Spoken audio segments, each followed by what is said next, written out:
No, they have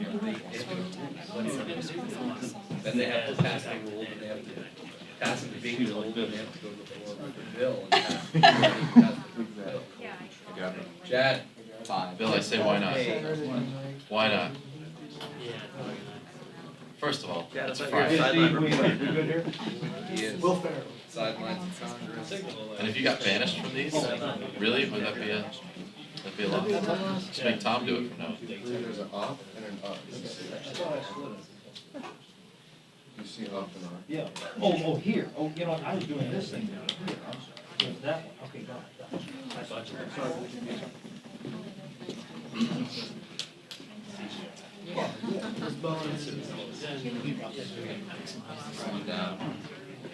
Did I show you the stairs that go? It took me a long time to teach that. Yeah, you have to see it right now, and you wouldn't get it.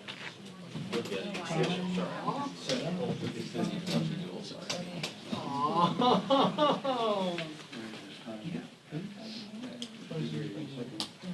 So,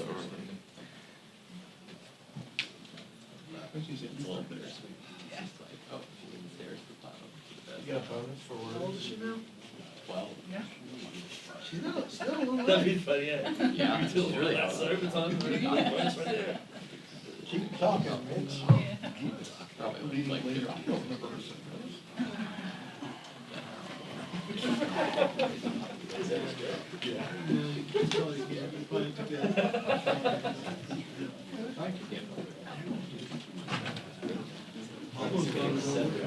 He got the dog when he was older. Yeah,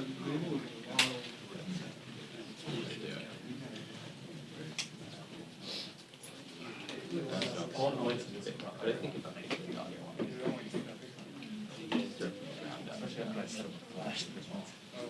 What you say is that I should get rid of the top.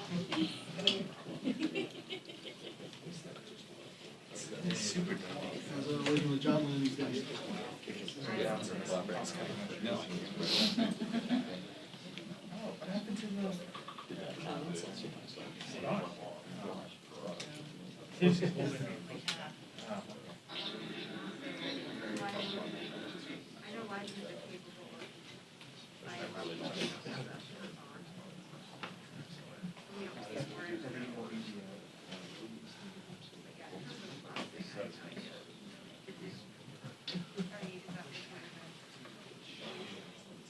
My mom watches The Daily Show. She saw that video.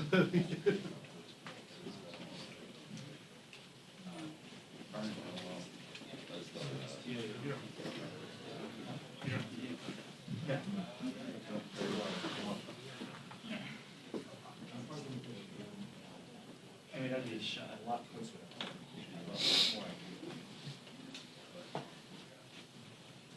How are you? Just did a white balance off your back. Oh, good. I'm glad I was good for something. That's great, thank you.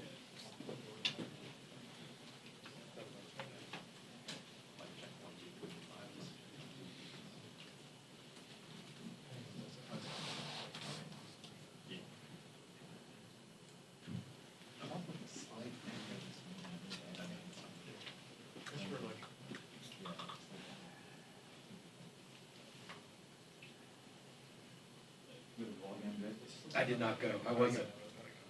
Raining. Those were some ominous lines.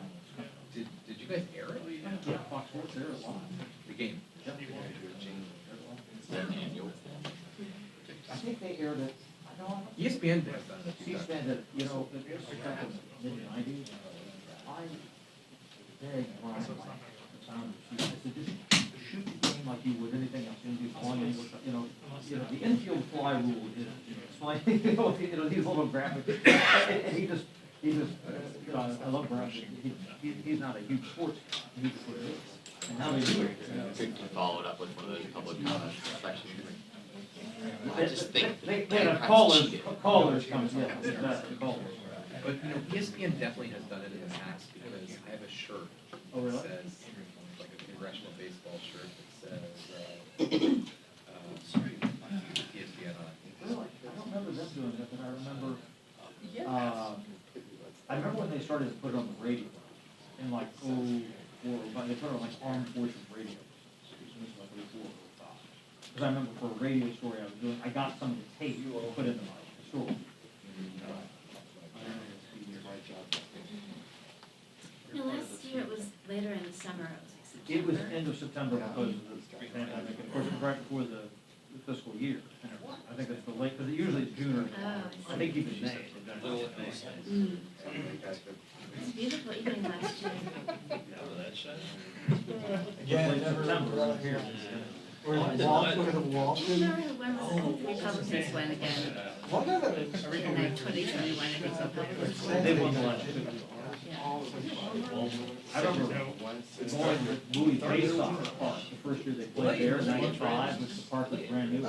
Congressman Steve Largent, Hall of Fame wide receiver for the Seahawks, was the pitcher for the Republicans. He was striking out everything. I think he was a pro football player. He was amazing. Mel Watt was the Democrat. Well, no, I just, Largent. thought that it was shown there. It's all the losses. No. Okay. And then, Stevie's new, right? He's new as of Couple of years ago. Yeah. And to see him on Thursday. I wonder how. They let, Dunning was in Congress, they let him pitch. I didn't know that.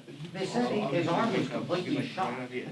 Literally, he couldn't throw the ball 30 I'm feet. trying to remember, was this? Jim Bunning, Hall of Fame, Congressman and senator. Senator. Only player to ever throw a no-hitter in both leagues. Is that right? Tigers. But no, this But guy. he wasn't allowed to, He literally, I was told, he physically. I was told he cannot throw a baseball. He couldn't get it from here to you. I mean, they used to run pitchers a lot different. Yeah, oh, yeah. You know who I thought was a good athlete, but because he played. Yeah, now that J.C. Watts.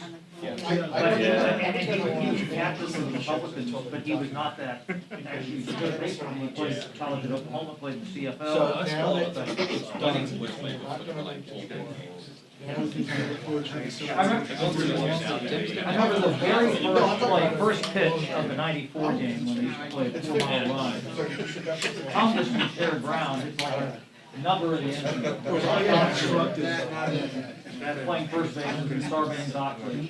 Terrible collision at first base. Oxley breaks his hand. Yeah, they just really second. Taken to hospital, surgery. Very first play. Too high. All red, all red. Yeah, good play. And, one of the Republicans also had Gonzalez. He played, for the Buckeyes, he played on the Colts. And somebody else. He played a little bit. Yeah.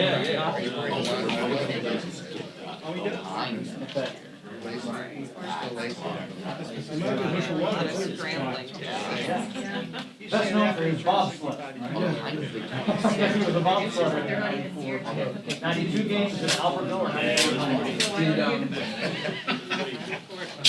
He was all man. There's a member for Congress. Yeah. Oh, Davis and, Flag football, right? Yeah, they do it. Dunn. And there's a hockey game too.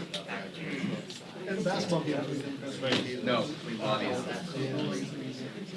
The hockey game. Well, they played Capital One. In their press. Well,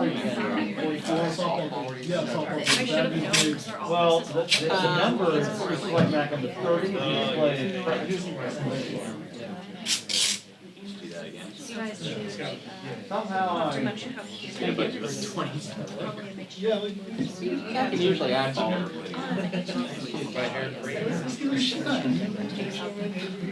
Carry it, and get on the The throw whole arm. thing is on. So, quite unlike. Yeah. We're getting into this. Yeah.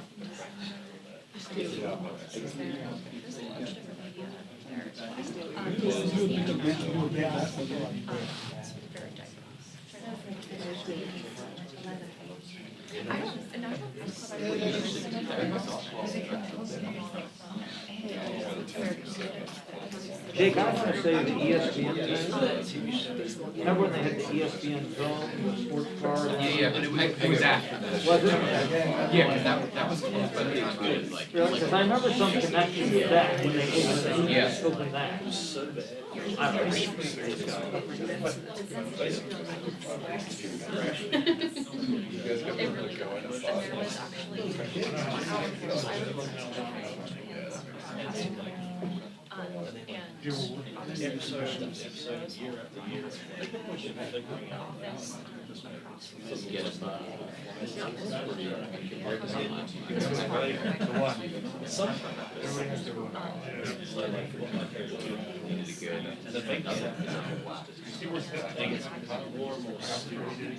And at the end, they're like, let's just say that. That's how it went. It was like,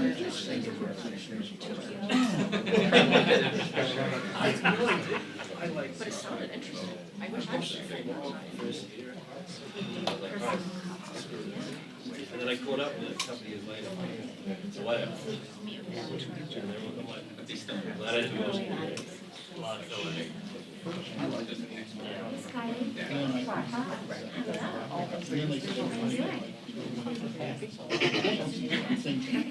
was like when I was back there.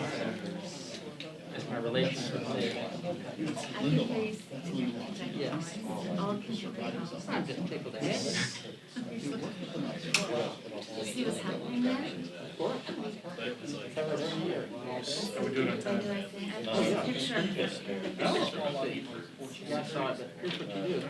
Look at the city, the towns are all built around water. If there was a creek at the bottom of the hill, that's where they built it up. Okay, this is the A section.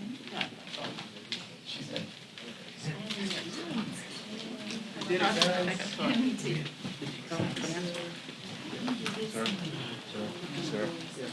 Doctor. Yeah, it was a. Well, now it can start.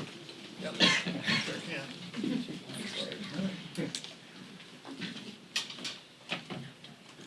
to make sure you get James. Aim high. Shoot low.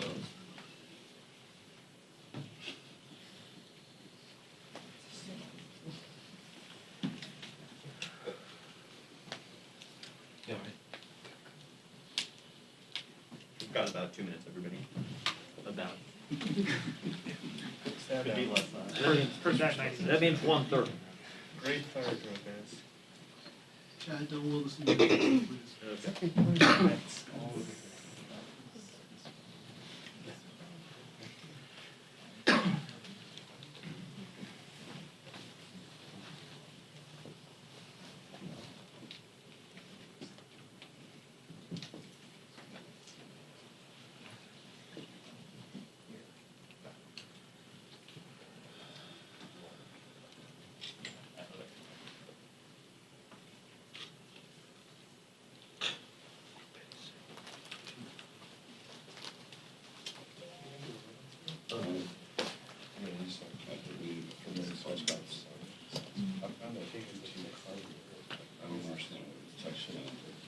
He went to go get tested.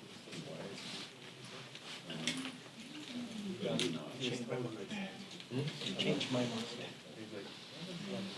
Hi, Chris. Here we go.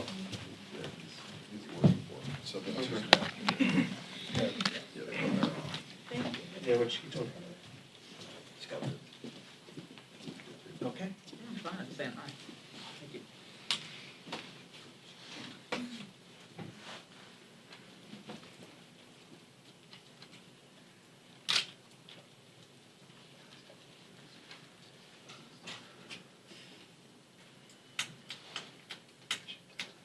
You should.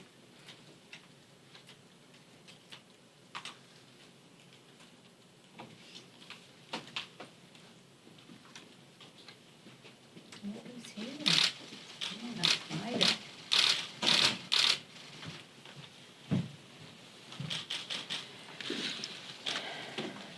Good morning, everyone. Here we are on a Friday morning, such an action-packed week. We're very excited that yesterday we had a 60-vote margin and victory for the CHIPS bill. We had 100% voting from the Democratic side. And once we got to 218, a large number of Republicans voting as well, which was encouraging because we always worked on this as a bipartisan bill. At least six of the bills in the package were Republican bills. Many of the others are bipartisan. It's very exciting. It's going to be transformative in terms of how it enables America to reassert itself as preeminent in the world. It's called the CHIPS and Science Act, and I'm very pleased with that because maybe more than a week or 10 days ago, it was just the CHIPS bill, and we're having, shall we say, encouraging for it to go beyond chips, because chips are very important. Semiconductors, very important, but it's about the here and now as we go forward in the near future. The science part is about the future, and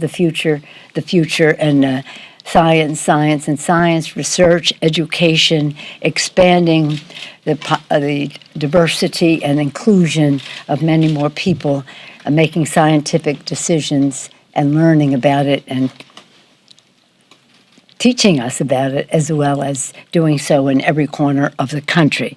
You know what it does? It lowers costs for consumers. It creates 100,000 good-paying union jobs, reduces U.S. dependence on foreign manufacture as it brings chips manufacturing home, as Steny always says, make it in America, which is a national security priority as well as an economic necessity, turbocharges American innovation, really powering our preeminence on both research and next-generation technologies. I want to salute Eddie Bernice Johnson, the chair of the Science, Space, and Technology Committee. She got much of, not all, but a good deal of her bill's bipartisan legislation into the package, and Frank Pallone doing the CHIPS piece of this in a very effective way, and as well as 100,000 prevailing wage jobs, Bobby Scott, Richie Neal. I could go on and on about all of the members of our chairs who played such an important role, and all of our members who did so as well. And I just want to tell you a couple more things about it. It ensures that CHIPS funding comes with strong guardrails against corporate profiteering. It secures provisions to diversify the innovation workforce so our best minds can power our technologies of the future, and including in our legislation to drive decades of discovery with important money, strong investments, National Science Foundation, office at the Department of Energy, and NIST. And now I enrolled it outside in front of, with the backdrop of the Washington Monument, our tribute to our founders who were committed to the future. That's what this legislation honors, and we send it on to the president.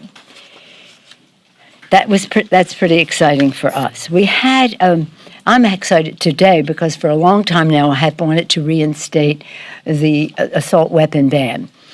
You weren't here, maybe you weren't even born when we did this in the 90s.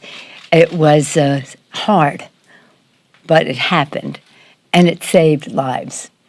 And I'm looking forward to having a good, the passage of it this afternoon. When I talk about it on the floor this afternoon, I'm going to show a presentation of what some totally irresponsible people are putting out there about little children, toddlers, learning how to use an assault weapon. Smaller assault weapons, but a gun like mommy and daddy. Small assault weapons, but getting their muscles ready to be able to use it. Is that sick? Anyway, we're hopeful that on our vote on the assault weapon ban and the outcry for it in the country, I think the most important thing to do is to have background checks. That probably saves the most lives on the ongoing. But with that, very important, is to eliminate to reinstate. We like to say reinstate because we did pass this before, and it did save lives. We take an oath of office to protect and defend to protect and defend our Constitution, the American people, making our community safe. Democrats are committed to having strong support for our law enforcement and our first responders. I'm so proud to announce that as of late last night, we've come to terms in terms of how we support our law enforcement and do so with accountability. I have to pay tribute to Joyce Beatty, the chair of the Congressional Black Caucus, to Josh Gottheimer, who really has been a leader on this issue, and Abigail Spanberger. She had a bill too, and they found a way to do what we want to support our men and women in uniform, but to also do so with accountability. Since we talked about a security package, though, we've been flooded with so many bills that people have, so we need to, shall we say, we have to have the bandwidth to deal with all of them, and hopefully, not hopefully, we plan to bring those support for our men and women in law enforcement with accountability to the floor in the second week of August when we come back. That is what I think will conform to when the Senate may be ready to send us the very important legislation whose title is Inflation Reduction Act. So we're very excited about the fact that we have a breakthrough there. It isn't everything we want. How many times have I said that? You cannot judge something for what it doesn't do, but respect it for what it does. And what this does do is quite remarkable in terms of our investment in protecting the planet. It lowers, in addition to which, it lowers healthcare costs with the subsidies that are extended for 3 years in the bill, as well as to have, for the first time, historic opportunity for the Secretary of HHS to negotiate for lower prescription drug prices. The cost of prescription drugs is the kitchen table issue in our country, and this legislation will reduce that cost, but also give people hope. And part of our lower cost, we're always saying, safer communities, lower cost. Again, we'll bring this legislation to the floor, the public safety bills, and at the time when we have the legislation coming over from the Senate. In that inflation reduction package, you know what it is: lowers cost of health care for millions, slashes prescription drug prices, historic action to combat the climate crisis, and lowers energy costs and advances energy security. Again, it does what we want to do to fight inflation by lowering costs. It's fully paid for, and no new taxes, as President Biden has said, for families making under $400,000 a year. I talked with a great enthusiasm and excitement about the advancement we're making in preparing legislation, passing legislation, and the rest. As we speak here right now on the floor, we're addressing drought and fires. And as a Californian, as a Westerner, this is very, very important legislation for everyone in our country, but in particular, we benefited from the intellectual resource that our Western members are on this. But we had a sad thing happen, and that was when the Senate failed to pass the Pact Act. How do you explain how 80% of the Republicans in the United States Senate said no to our veterans? Every time we're acting, and last week I had my regular meeting with the veteran service organizations, and I always promise them, and we try to honor that promise by acting always in a bipartisan way, so they don't have to get involved in one decision or another. We have our differences of opinion as to allocation of resources, but to do so in the most bipartisan way. And the Pact Act is a very bipartisan bill. 80-some senators voted for it the first time it came on the floor there. That they would vote against that when people are waiting, people are dying, people are sick because they were exposed to these burn pits, huge burn pits. If you don't know about them, read about them because they're deadly. In addition to which, if you live in North Carolina or served at Camp Lejeune, anyone in your family, you will know that the water there is deadly. And not only for the service member, but for their families who may live there with them. And that is covered in this legislation.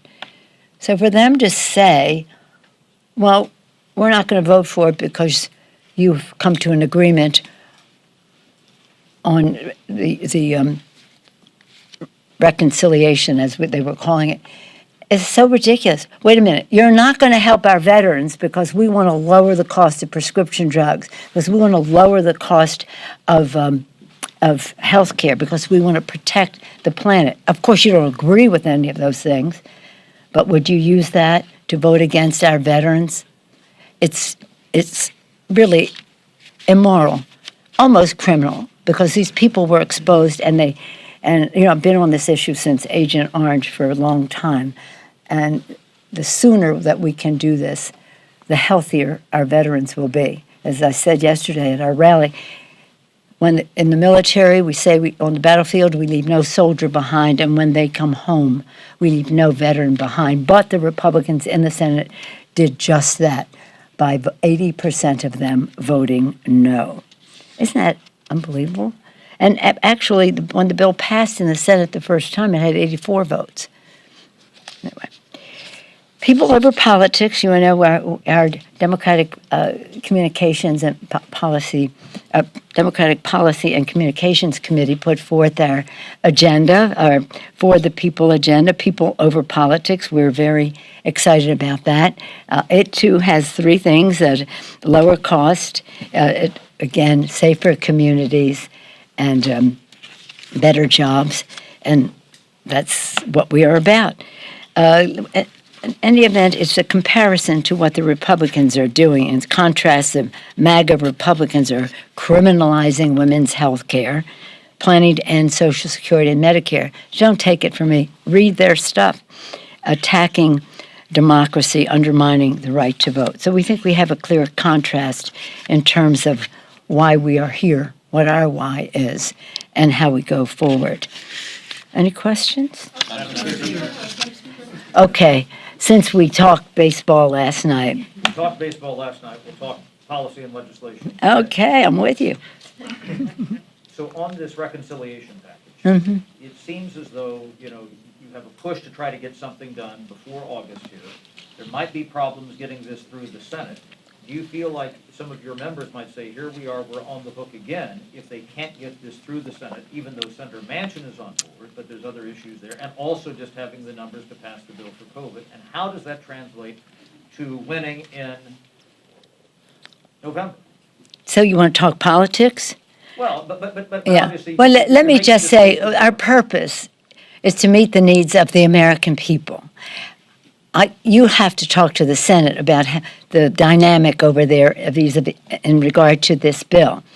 It is, shall we say, not everything that I want. I mean, not even close, not even half. But nonetheless, what is in there is very good. Historic. First time HHS secretary can negotiate for lower prescription drug prices. Not as big as I would like, but it's in the door. Historic. In terms of not the three-year extension of the subsidies, the Affordable Care Act, is strengthening the Affordable Care Act.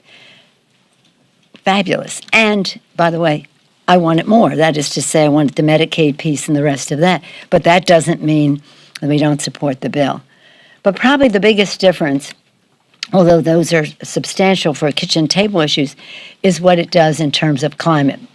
You may recall that when I was Speaker the first time, climate was my flagship issue, and we established a committee, we passed legislation, all of that. So this is of the highest importance because it's about the children, it's about the future. It is a short fuse that we are on. The thermal management of the planet is greatly at risk. The rising sea levels, the encroachment of deserts, so many things that are happening in communities that they have to move. So it's a health issue, clean air, clean water. It's a economic issue, preeminence in the green technologies in the world. It's a security issue because the encroachment, all of these impacts of the climate crisis cause competition and conflict over resources and habitat, and the national security people come into us and say this is a security issue, and of course it's a values issue. So this for us, when I learned of what was in there, was just transformational. We've never spent this much money, even as much as we had originally. We've never invested this much in such an important way, in a public-private way, to have the private sector play its role in this so we get more advantage than is just right there. So it is, it's beautiful to behold, and I feel pretty confident. But you think that you're stringing people along again, if they start, you said you can't worry about the Senate. The Senate's going to do what it's going to do. Yeah, and when they send it to us, we'll pass But it. you're confident that's going to happen. Yeah, They're going to get it. yeah. Jake? Yes, ma'am. Madam Speaker, on the police funding bill, I realize that Democrats can now say that we actually fund the police, but being that this will be contingent upon certain accountability measures, are we talking about consent decrees? Are we talking about DEI measures or anti-bias training? Can't the Republicans just turn around and say, hey, you're only going to get your funding over these police departments if you go by what the Democrats want you to actually go by, such as their policy agendas? That's not real police funding. That's by saying, you do this. No, it's real police funding. It's police funding with accountability. It's police funding with accountability. We feel very proud of the compromises that were made, and with much discussion on the other side of the aisle and people outside. So that's what I have to say about that. Jake? Are you confident you'll get the assault weapons ban through today? Yeah, You are? yeah. Next. You've repeatedly said that you want Republicans to take back their party. You said in Yeah. May, quote, "Here I am, Nancy Pelosi, saying this country needs a strong Republican Yes. Party, not a cult." How does that square with your party now spending money to boost election-denying candidates in Republican primaries, including against House Republicans who voted to impeach President Trump? Look, I said that we need a strong Republican Party, not a cult of personality. That didn't mean we shouldn't have a strong Democratic Party as well. And the political decisions that are made out there are made in furtherance of our winning the election, because we think the contrast between Democrats and Republicans as they are now is so drastic that we have to win. And I feel confident win. I just see, what's that called? The 6 points, 44 to, what's it called, the poll? George has it? No. Well, anyway, the most recent poll that came out has us 44 to 38. This whole thing has changed. But make no mistake, I've said to you, we have every intention of winning this election. As people make judgments in campaigns around the country, that's that. But it has nothing to do with whether we should have a strong, grand old party, which has done great things for our country. Yes? Just really quickly, I know you don't want to talk about your travel, but can you at least talk about the significance of visiting Asia? What type of message you and a congressional delegation would want to send if you, in fact, make this trip? Well, I don't ever talk about my travel because, as some of you know, it's a security issue. It's a security issue for every member of Congress traveling, especially abroad. But for the Speaker, it is an additional security issue, and for those traveling with me, not just members, but staff, etc. The president earlier in his term talked about a strong emphasis on the Asian Pacific. He has visited there, the Vice President has visited there, the Secretary of Commerce and others, and we want the Congress of the United States to be part of that initiative. Of course, as a West Coast person, we see the Pacific as that's our home. We're part of that as well. That is not to diminish the importance of our transatlantic relationships as well. But I'm very excited should we go to the countries that you'll be hearing about along the way about how the conversations we have now. Earlier this year, a couple months ago, I guess it was, we had 9 leaders of the ASEAN, the Southeast Asian countries. And at the House was bipartisan. In fact, we invited some of the Senate to come, and some participated to have a conversation, hear their presentations, and relate. Another symbol: the president had that ASEAN meeting in Washington, D.C., and we were very much a part of it. So again, we have global responsibilities, whether it comes to three things, I always say: security, economy, and governance. And this will be part of that. That's it. Thank you all. Bye-bye. Tonight, Madam Speaker. You told me last night there was gonna be a comeback in the ballgame. What happened?